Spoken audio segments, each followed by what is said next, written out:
Bismillahirrahmanirrahim. Assalamualaikum warahmatullahi wabarakatuh. Perkenalkan, saya Andri Rahmat Isnaini, peserta pendidikan dan latihan mediator batch 139 IPPI. Dalam pembuatan video ini bertujuan untuk memenuhi salah satu syarat kelulusan dari diklat mediator batch 139. Saya memilih kasus sengketa agraria. Baiklah, saya akan mensimulasikan tata cara mediasi. Sebelumnya saya informasikan para pihaknya, yaitu Ibu Umul sebagai penjual, lalu Ibu Nanda sebagai pembeli tanah kedua, lalu Bapak Tumanda Tamba sebagai pembeli pertama. Baik, video kita mulai, simulasi mediasi ini kita mulai. Bismillahirrahmanirrahim. Assalamualaikum warahmatullahi wabarakatuh. Selamat siang Ibu Umul dan Ibu Nanda dan Bapak Tamba. Saya Andri Rahmat Isnaini menyampaikan terima kasih dan apresiasi kepada ibu-ibu semua, ibu dan bapak, para pihak yang telah hadir dalam pertemuan mediasi ini dan menunjuk saya sebagai mediator pada proses mediasi non litigasi, di mana mediasi ini masih di luar pengadilan karena sengketa ini belum terdaftar di pengadilan, sehingga Bapak Ibu saya sebut bukan tergugat atau penggugat, namun saya sebut sebagai para pihak. Saya bertindak sebagai mediator yang telah bersertifikat dari lembaga yang telah memperoleh akreditasi di Mahkamah Agung. Akan bertindak adil, netral, imparsial, dan tidak memihak salah satu pihak yang akan menjadi wasit yang adil untuk menemukan jalan keluar damai terkait sengketa kepemilikan tanah yang sedang dipersoalkan. Adapun dasar hukum proses mediasi ini adalah Pancasila sila keempat, pembukaan Undang-Undang Dasar 45, Undang-Undang Nomor 3 Tahun 2009 tentang perubahan kedua, Nomor 14 Tahun 85 tentang Mahkamah Agung, lalu Undang-Undang 48 2009 tentang kekuasaan kehakiman, lalu Perma Nomor 1 2016 tentang prosedur mediasi pengadilan, lalu keputusan Ketua Mahkamah Nomor 108 2016. Prinsip mediasi ini adalah sukarela, rahasia, dan bertingkat baik. Tidak ada paksaan dan apa yang dibicarakan di sini tidak bisa dijadikan alat bukti di pengadilan jika mediasi tidak berhasil. Apakah semua pihak Bapak Ibu setuju dengan prinsip ini?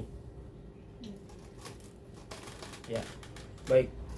Karena kapasitas saya sebagai mediator, maka saya akan meminta persetujuan dari para pihak dalam aturan mediasi, yaitu 1. Pertemuan mediasi kurangnya akan kita lakukan lebih dari 2 kali, yang waktunya sesuai kebutuhan para pihak dengan kesepakatan bersama.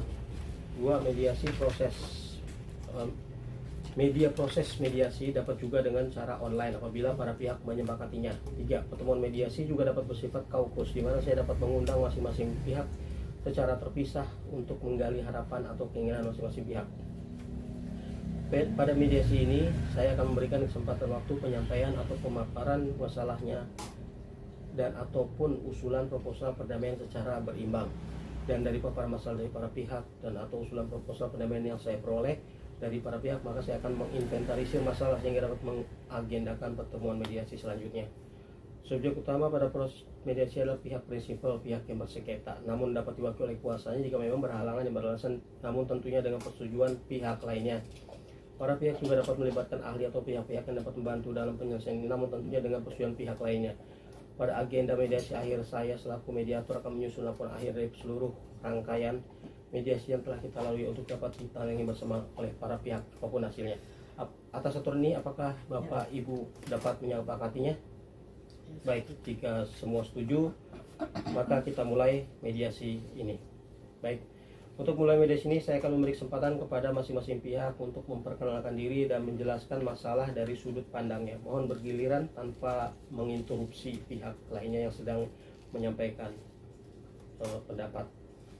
Baik, dimulai dari Ibu Nanda.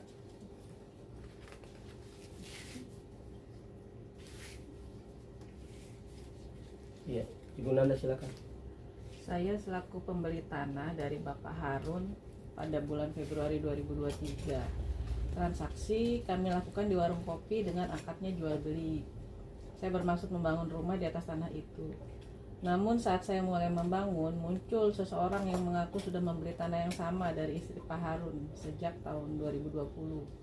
Saya bingung karena saya sudah merasa membayar sah dan patut atas tanah itu. Terima kasih Ibu Nanda. Sekarang saya persilakan Pak Tumanda Tamba untuk memperkenalkan diri sekaligus menjelaskan permasalahannya. Saya Tumanda Tamba sudah membeli tanah tersebut dari Ibu Nanda sekitar tahun 2020. Saya memiliki bukti pembayaran, karena itu saya menolak jika Ibu Nanda membangun di atas tanah itu. Bila dipaksakan, saya siap tempuh jalur hukum. Baik, selanjutnya mediator. Baik, selanjutnya Ibu Nanda. Baik, selanjutnya Ibu Umul. Ibu Umul, silakan Ibu Umul. Silakan Ibu Umul. Memang saya pernah menjual tanah itu kepada saya untuk keperluan tertentu, tapi saya anggap itu urusan internal, saya masih merasa punya hak. Jika saya jual lagi kepada Pak Yahya, saya tidak merasa menimbulkan masalah. Oke, baik. Dari penjelasan Ibu Bapak semua, saya mencoba meringkasnya secara garis besar adalah Ibu Nanda berkepentingan agar kepemilikan tanahnya jelas dan bisa bangun rumah. Pak Tumanda ingin hak kepemilikan yang dibelinya tahun 2020 dihormati. Ibu Umul ingin persoalan ini selesai tanpa merugikan siapapun. Apakah saat ringkasan secara garis besar mengakomodir semua pihak? Baik, jika semua mengiyakan dan menyetujuinya, sudah, kita lanjutkan. Dalam kondisi seperti ini, silahkan Bapak Ibu semua memikirkan beberapa opsi proposal usulan penyelesaiannya. Misalnya, mengadakan klarifikasi kode PN untuk memastikan status sertifikat dan kepemilikan sah, menyepakati pemberian uang kepada pihak yang dirugikan, menyepakati pengganti rugi atau kompensasi dari pihak yang menjual, menunda pembangunan sampai ada kejelasan hak kepemilikan. Silakan Bapak Ibu semua diskusikan opsi mana yang menurut Bapak paling memungkinkan untuk mencapai win-win solution ataupun dapat saling mencari solusi lainnya.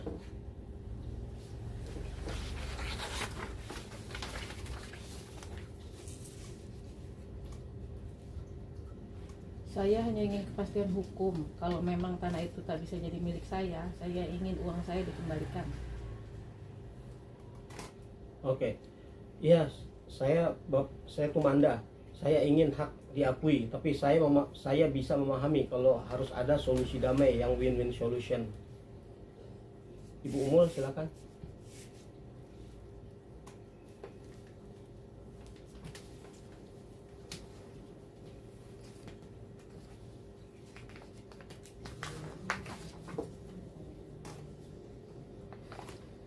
Jika saya bersedia mengambilkan uang yang timbul dari Pak Yahya supaya tidak ada yang dirugikan, nanti saya akan menyelesaikan dengan pihak istri saya dan Pak Tumanda Tamba. Baik. Apakah Ibu Nanda menerima usulan opsi pengembalian uang? Ya, saya terima asal jelas waktu pengembalian uang. Baik. Karena sepertinya Bapak Ibu sudah mencapai proposal atau usulan yang sama-sama mengarah ke win-win solution, jalan tengah, mari kita tuangkan kesepakatan Bapak Ibu semua ke dalam akta perdamaian dan sepakat bahwa Bapak Harun akan mengembalikan, Ibu Nanda akan mengembalikan uang jual beli kepada Ibu Umul paling lambat 21 September 2025 dan tanah tersebut tetap menjadi objek kepemilikan antara Ibu Nanda dan Bapak Tumanda Tamba untuk selesaikan lebih lanjut secara kekeluargaan dan atau administratif di BPN. Sebagai penutup, saya sebelum kita membuat menandatangi akte perdamaian, saya mengucapkan terima kasih mengapresiasi tingkat baik Bapak Ibu semua dalam mencapai musyawarah mufakat. Kesepakatan atau perdamaian nanti akan dituliskan dan ditandatangani oleh semua pihak. Semoga ini menjadi jalan penyelesaian damai dan menghindarkan kita dari proses pengadilan. Terima kasih. Assalamualaikum warahmatullahi wabarakatuh.